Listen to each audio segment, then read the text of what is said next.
Hi friends, welcome to VAP வஸ்னின் channel. இன்னைக்கு என்ன பார்க்க போறோம்னா, முட்டையும் பாலையும் வச்சு ஒரு டெசர்ட் ரெசிபி தான் பார்க்க போறோம். ரொம்ப ஈஸியாக இருக்கும், டக்குன்னு செஞ்சு முடிச்சிடலாம். இதை எப்படி செய்யலான்றதை வாங்க வீடியோஸ்க்குள்ள போய் பார்க்கலாம். வீடியோஸை ஸ்கிப் பண்ணாமல் பாருங்க. ஃபர்ஸ்ட் டைம் சேனலில் பார்க்குறவங்களா இருந்தீங்கன்னா சப்ஸ்கிரைப் பட்டனை கொஞ்சம் கிளிக் பண்ணிக்கோங்க. பக்கத்தில் இருக்கிற பெல் ஐக்கானை கிளிக் பண்ணும்போது ஆல்ன்ற ஆப்ஷன் கொடுத்தீங்கன்னா நான் போடுற வீடியோஸ் எல்லாமே உங்களுக்கு ஆன் த ஸ்பாட்டில் வந்து சேரும். வாங்க வீடியோஸ்க்குள்ளே போகலாம். இந்த ரெசிபி செய்கிறதுக்கு 1/2 லிட்டர் அளவுக்கு பால் தேவைப்படும். ஃபஸ்ட்டு 1 கப் அளவுக்கு பால் சேர்த்துக்கிறேன். திரும்ப 1/2 கப் அளவு பால் சேர்த்துக்கிறேன். இது 2 அளவு பார்த்திங்கன்னா 1/2 லிட்டர் அளவுக்கு தான் பால் எடுத்திருக்கேன். இது வந்து பசும்பால் தான். ஆல்ரெடி நான் வந்து காய்ச்சி வச்சுருக்க பசும்பால் தான். திரும்ப ஒரு நான் ஹீட் பண்ணிவிட்டு தான் அதை நான் செய்ய போகிறேன். இந்த டெசர்ட் ரெசிபிக்கு பசும்பால் தான் யூஸ் பண்ணணும் கிடையாது, பேக்கெட் பாலும் யூஸ் பண்ணிக்கலாம். எங்கள் வீட்டில் ரெகுலராக பசும்பால் வாங்குறதுனால நான் பசும்பாலே இந்த ரெசிபிக்கு யூஸ் பண்ணிக்கிறேன்.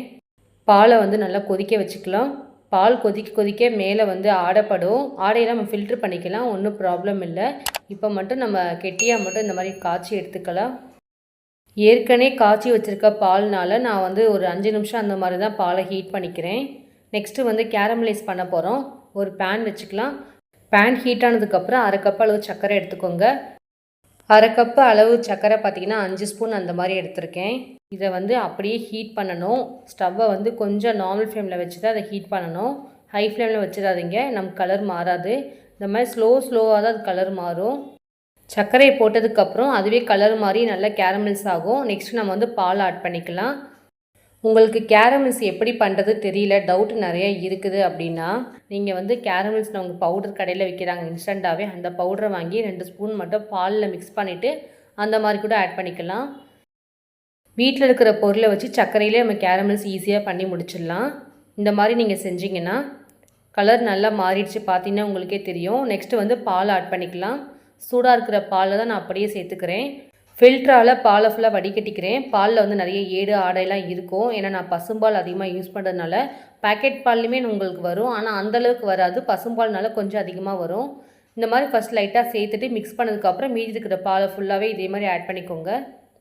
ஆட் பண்ணிவிட்டு ஒரு 5 நிமிஷம் அந்த மாதிரி நம்ம இதை கொதிக்க வச்சுக்கலாம். ரொம்ப நேரம் வேண்டாம், ஆல்ரெடி நம்ம கொதிக்க வச்சுருக்க பால் தான். கேரமல்ஸ் பண்ணி திரும்ப ஒரு 5 நிமிஷம் அந்த மாதிரி ஹீட் பண்ணிக்கலாம். இந்த ரெசிபி செய்கிறது பார்த்திங்கன்னா ரொம்ப ஈஸி. வீட்டில் இருக்கிற 2 முட்டை பால் மட்டும் வச்சு இந்த மாதிரி டெசர்ட் ரெசிப்பியை சாப்பிட்டிங்கன்னா டேஸ்ட் சூப்பராக இருக்கும். இதை வந்து திக்காக லைட்டாக ஒரு 5 நிமிஷம் அந்த மாதிரி மட்டும் காய்ச்சி எடுத்துக்கலாம். பேக்கெட் பால் வந்து கெட்டியாக இருக்கும், கொஞ்சம் க்ரீமியாக இருக்கும். ஆனால் பசும்பால் அப்படி இருக்காது, கொஞ்சம் தண்ணியாக தான் இருக்கும். அதனால் ஒரு 5 நிமிஷம் மட்டும் இந்த மாதிரி நல்லா ஹீட் பண்ணிங்கன்னா போதும், கொஞ்சம் கெட்டி பதம் வரும். அதுக்கப்புறம் நம்ம ஸ்டவ்வை ஆஃப் பண்ணிடலாம். ஸ்வீட்காக நான் 1 ஸ்பூன் அளவு சர்க்கரை ஆட் பண்ணிக்கிறேன். இது ஆப்ஷனல் தான். சர்க்கரை போட்டிங்கன்னா கொஞ்சம் நமக்கு சாப்பிடும் போது ஸ்வீட் தன்மை இருக்கும், அதுக்காக தான் நான் ஆட் பண்ணுறேன். கேரமல்ஸ் பண்ணுறதே கொஞ்சம் ஸ்வீட் இருக்கும் தான். இது வந்து கொஞ்சம் போட்டிங்கன்னா கொஞ்சம் ஸ்வீட்டாக இருக்கும்னால தான் சேர்த்துருக்கேன். பால் வந்து 5 நிமிஷமாக கொதிச்சிட்ருக்குது. ஸ்டவ்வை ஆஃப் பண்ணிவிட்டு கீழே இறக்கி வச்சிடலாம். டெசர்ட் ரெசிபியை நான் வந்து இட்லி குண்டாவில் போட்டு தான் ஹீட் பண்ணி எடுக்க போகிறேன். நீங்கள் வந்து நார்மல் பேன் அந்த மாதிரி கூட யூஸ் பண்ணிக்கோங்க. எந்த மெத்தடில் வேணாலும் செய்யலாம், ஸ்டீம் பண்ணி தான் அதை எடுக்கணும். நான் வந்து இட்லி பேன் இன்றைக்கி யூஸ் பண்ணிக்கிறேன். 2 கிளாஸ் மட்டும் தண்ணி ஆட் பண்ணிவிட்டு இந்த மாதிரி ஹீட் பண்ணிக்கோங்க. நெக்ஸ்ட் நம்ம இதை செய்யும் போது கரெக்டாக இருக்கும். இந்த டெசர்ட் ரெசிபி பண்ணுறதுக்கு 2 முட்டை எடுத்திருக்கேன். 1/2 லிட்டர் பாலுக்கு 2 முட்டை எடுத்துக்கோங்க, கரெக்டாக இருக்கும். 2 முட்டையை உடச்சி ஊற்றிக்கலாம். இதை வந்து ஸ்பூனாலே பீட் பண்ணிக்கலாம். ஹேண்ட் விஸ்க்கு இல்லை ஸ்பூன் எது வேணாலும் யூஸ் பண்ணிக்கலாம். நான் வந்து ஸ்பூனில் தான் இன்றைக்கி நான் மிக்ஸ் பண்ணி காமிக்கிறேன். இந்த மாதிரி ஃபுல்லாக மிக்ஸ் பண்ணி பீட் பண்ணிக்கோங்க. எக்கோட ஒயிட்டு எல்லோ எல்லாமே நல்லா மிக்ஸ் ஆகிற மாதிரி இந்த மாதிரி ஃபுல்லாக மிக்ஸ் பண்ணிக்கோங்க. அப்போ தான் நமக்கு தெரியாமல் இருக்கும் அந்த பாலில் ஆட் பண்ணும்போது. இந்த டெசர்ட் ரெசிபி சாப்பிடும்போது எக்கில் பண்ண மாதிரி தெரியவே தெரியாது, அவ்வளோ ஸ்மூத்தியாக சாஃப்டாக இருக்கும். நெக்ஸ்ட்டு வந்து முன்னாடியே நம்ம கேரமல்ஸ் பண்ணி பால் வந்து ஹீட் பண்ணி வச்சுருக்கோம் பாருங்கள், அதை இப்போ நம்ம ஆட் பண்ணிக்கலாம். அப்படியே டேரெக்டாக தான் ஊற்றணும், சூடாக இருக்கும்போது தான் சேர்க்கணும். ஆறுனதுக்கப்புறம் நான் சேர்க்கலை. லைட்டாக சூடாக இருக்கும்போது இந்த மாதிரி ஃபுல்லாக மிக்ஸ் பண்ணிவிடுங்க. எக்கு போட்டிருக்கிறதுனால குக் ஆகும், அதனால் கையெடுக்காமல் ஃபுல்லாக மிக்ஸ் பண்ணிகிட்டே இருங்க. அதுக்கப்புறம் மீதி இருக்கிற பால் எல்லாத்தையும் சேர்த்துட்டு மொத்தமாக மிக்ஸ் பண்ணிக்கலாம். சூடாக இருக்கும்போது சேர்த்து தான் நான் மிக்ஸ் பண்ணுறேன், ஆற வச்சு நான் மிக்ஸ் பண்ணலை. இந்த மாதிரி மிக்ஸ் பண்ணதுக்கப்புறம் ஃபில்டரால் ஃபுல்லாத்தையும் ஃபில்ட்ரு பண்ணிக்கலாம். பாலில் நம்ம ஏடு இருக்கும் அந்தது, அது மாதிரி எக்கு வந்து பீட் பண்ண பாருங்கள், அந்தது எல்லாமே வந்து நமக்கு மேலே நிற்கும். அதனால் இந்த மாதிரி ஃபில்ட்ரு பண்ணிவிட்டு சேர்த்துக்கோங்க. எல்லாமே நமக்கு ஃபில்ட்ராகி பால் மட்டும் தனியாக வந்துடும். கேரமல்ஸ் பண்ண தெரியலனாலும் பரவாயில்ல, கேரமல்ஸோட பவுடர் கடையில் இன்ஸ்டண்ட்டாக விற்கிறாங்க, அந்த பவுடர் கூட ஆட் பண்ணி கூட செய்யலாம். கேரமல்ஸ் பண்ண தெரிலன்னு இந்த ரெசிபியை மட்டும் பண்ணாமல் விட்டுறாதீங்க. இந்த டெசர்ட் ரெசிபி செய்கிறது பார்த்திங்கன்னா ரொம்ப ரொம்ப ஈஸி, டக்குன்னு செஞ்சு முடிச்சிடலாம். மிக்ஸ் பண்ணி வச்சுருக்கிற எல்லாத்தையும் கண்ணாடி பவுலில் மாற்றிக்கலாம். கண்ணாடி பவுலோட நான் அப்படியே ஸ்டீம் பண்ணி தான் நான் எடுக்க போகிறேன். பிளாஸ்டிக் அந்த மாதிரி யூஸ் பண்ணாதீங்க, மெல்ட் ஆகிடும். கண்ணாடி பவுல் அந்த மாதிரி யூஸ் பண்ணிங்கன்னா மெல்ட் ஆகாது. பவுலை க்ளோஸ் பண்ணுறதுக்கு கடையில் டிரான்ஸ்பரண்ட் கவர் இருக்கும், அதை வாங்கிட்டு வந்து இந்த மாதிரி க்ளோஸ் பண்ணிவிடுங்க. அழுத்தி விட்டிங்கன்னா போதும், ஃபுல்லாக கவர் ஆகிடும். அதே மாதிரி அந்த விரிசல் இல்லாமல் அந்த கார்னரில் எல்லாமே ஃபுல்லாக இழுத்து விட்டிங்கன்னா போதும், ஃபுல்லாக கவர் ஆகிடும். அதுக்கப்புறம் எக்ஸஸாக இருக்கிற அந்த கவரை ஃபுல்லாக கட் பண்ணி எடுத்துடலாம். இதே மாதிரி மீதி இருக்கிறதையும் நம்ம அதே மாதிரி பண்ணி எடுத்துக்கணும். நான் வந்து பவுல் மாதிரி எடுத்து இந்த ரெசிபி பண்ணுறேன். நீங்கள் வந்து இதே மெத்தடில் ஜூஸ் குடிக்கிற மாதிரி சின்ன சின்ன கிளாஸ் வந்து நீளமாக இருக்கும் பாருங்கள், அதை கூட யூஸ் பண்ணி கூட செய்யலாம். நான் வந்து பவுலில் யூஸ் பண்ணி பண்ணுறேன். இந்த மாதிரி டைட்டாக ஃபுல்லாக க்ளோஸ் பண்ணிவிட்டு அப்படியே எடுத்துகிட்டு போய் இட்லி பானையில் வச்சு ஹீட் பண்ணி எடுக்க போகிறோம். இன்னொரு பெரிய பவுல் ஒன்று எடுத்திருக்கேன், அது மேலே இதே மாதிரி பேப்பர் போட்டு ஃபுல்லாக க்ளோஸ் பண்ணிவிட்டேன்.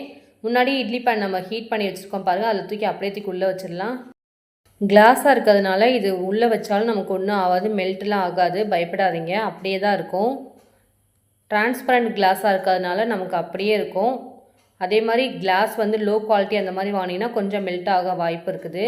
இது வந்து கொஞ்சம் நல்லா இருக்குனாலும் நான் இந்த கிளாஸ் யூஸ் பண்ணிக்கிறேன். பவுலில் இருக்கிறத நான் அப்படியே வந்து இட்லி தட்டில் தூக்கி உள்ளே வச்சுக்கிறேன். இல்லைனா டேரெக்டாக நீங்கள் வந்து தண்ணியில் கூட வச்சு கூட குக் பண்ணி எடுக்கலாம். இது ஒரு 15 நிமிஷமாவது மினிமம் குக் ஆகணும். ஃபுல்லாக ஸ்டவ்வை ஸ்லோ பண்ணிவிடுங்க, ஹை ஃப்ளேமில் வைக்கக்கூடாது. ஸ்டவ்வை ஃபுல்லாக ஸ்லோ பண்ணிவிட்டு 15 மினிட்ஸ் இதை அப்படியே நம்ம குக் பண்ணி எடுக்க போகிறோம். 15 மினிட்ஸ் ஆகிடுச்சு, எல்லாத்தையும் எடுத்து ஒரு பிளேட்டில் மாற்றிக்கலாம். 15 மினிட்ஸே போதும், நல்லா குக் ஆகிடும் எல்லாமே. இதை அப்படியே எடுத்துகிட்டு போய் ஃப்ரிட்ஜில் கொண்டு போய் ஒரு 2 ஹவர்ஸாக மினிமம் இதை ரெஸ்ட்டில் விட்டுறணும். அதுக்கப்புறம் ஓப்பன் பண்ணி தான் அதை நம்ம சாப்பிடணும். ஃப்ரீசர் இருக்குது பாருங்கள், அந்த பிளேஸில் கொண்டு போய் வச்சிடணும். ஒரு 2 ஹவர்ஸ்க்கு மட்டும் அதை ரெஸ்ட் விட்டுருங்க, அதுக்கப்புறம் ஓப்பன் பண்ணி பார்க்கலாம். கொஞ்சம் வேலையாக இருந்ததுனால 2 ஹவர்ஸ்க்கு மேலேயே ஆகிடுச்சு. எடுத்து எல்லாத்தையும் நம்ம ஓப்பன் பண்ணி பார்க்கலாம். மேலே இருக்குது பாருங்கள் டிரான்ஸ்பரண்ட் கவர், அதை அப்படியே எடுத்துடலாம்.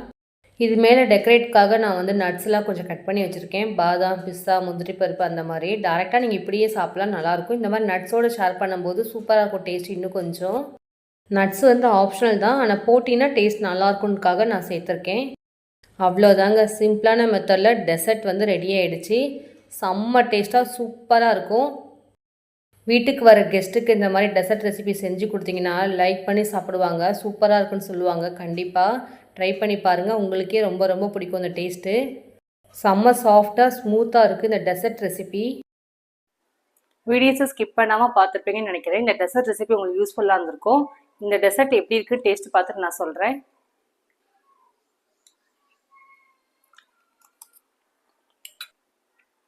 செம்ம சூப்பராக இருக்குது. நானே எதிர்பார்க்கல இவ்வளோ டேஸ்ட்டாக இருக்குன்னு. நீங்கள் ட்ரை பண்ணி பாருங்கள், நீங்களே மெய் மறந்து போயிடுவீங்க இந்த டெசர்ட்டை சாப்பிட்டுட்டு. கண்டிப்பாக ட்ரை பண்ணி பார்த்துட்டு டேஸ்ட் எப்படி இருந்துச்சு கமெண்ட்டில் சொல்லுங்கள். என்னோட வீடியோஸ் உங்களுக்கு பிடிச்சிருந்துச்சுன்னா லைக் பண்ணுங்கள், ஷேர் பண்ணுங்கள், கமெண்ட் பண்ணுங்கள், சப்ஸ்கிரைப் பண்ணுங்கள். பக்கத்தில் இருக்கிற பெல் ஐக்கானை கிளிக் பண்ணிவிடுங்க. Thank you friends.